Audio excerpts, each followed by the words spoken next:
Le Royaume-Uni a choisi la voie du hard Brexit. C'est le terme consacré, mais non nécessairement exact.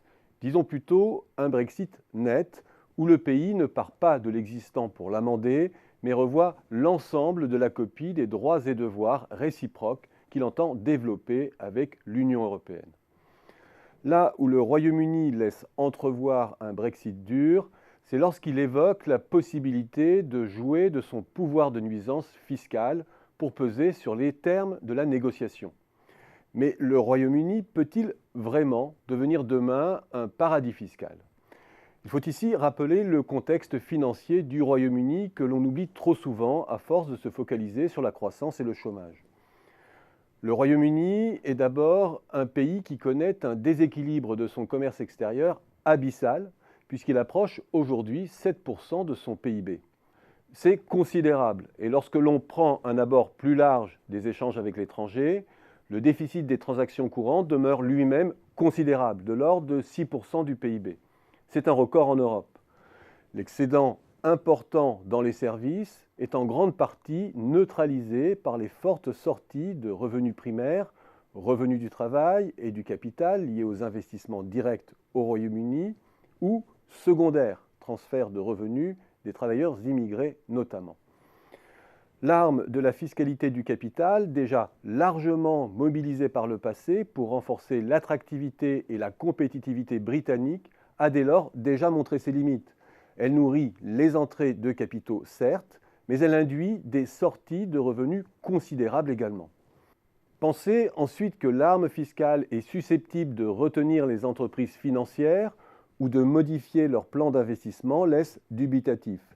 Ces dernières réagissent aujourd'hui à la crainte d'une perte du passeport financier européen, système qui permet aux entreprises financières implantées à Londres de vendre leurs produits financiers dans toute l'Europe.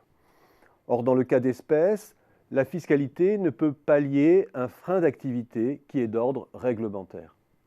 Il faut ensuite rappeler le contexte budgétaire britannique. En dépit d'un redressement graduel, le déficit public britannique demeure au voisinage de 4%, nettement au-dessus de la moyenne européenne. Cette situation ne permet pas encore de stabiliser la dette publique.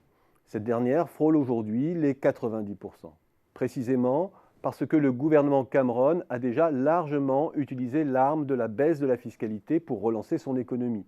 Baisse graduelle de l'impôt sur les sociétés britanniques à 20% à horizon 2015, une mesure qui s'ajoute à des mesures d'exemption de cotisations patronales et d'exonération de l'impôt sur le climat. Mais les effets de richesse induits liés à cette politique fiscale pro-entreprise a pour effet aussi de doper la consommation. Autrement dit, cette politique n'a en rien contribué à redresser le commerce extérieur. Et de fait, avant même le Brexit, l'agenda politique britannique était déjà celui de la consolidation budgétaire. S'y est ajouté de surcroît les programmes sociaux et industriels du nouveau gouvernement. Autrement dit, le gouvernement ne dispose pas de marge de manœuvre financière. Cette situation minimise grandement la possibilité d'une stratégie de dumping fiscal offensif pour favoriser l'ancrage des investisseurs étrangers. Enfin, la stratégie de paradis fiscal est une stratégie efficace pour un petit pays, car les pertes fiscales sont facilement compensées par le grossissement de l'assiette liée à la localisation ou à l'optimisation d'entreprises étrangères. Ce n'est pas en revanche le cas pour un grand pays. Disons donc que nous n'en sommes qu'à l'heure du grand marchandage et des surenchères. Et s'il y a changement de modèle côté britannique, l'option du paradis fiscal paraît peu probable.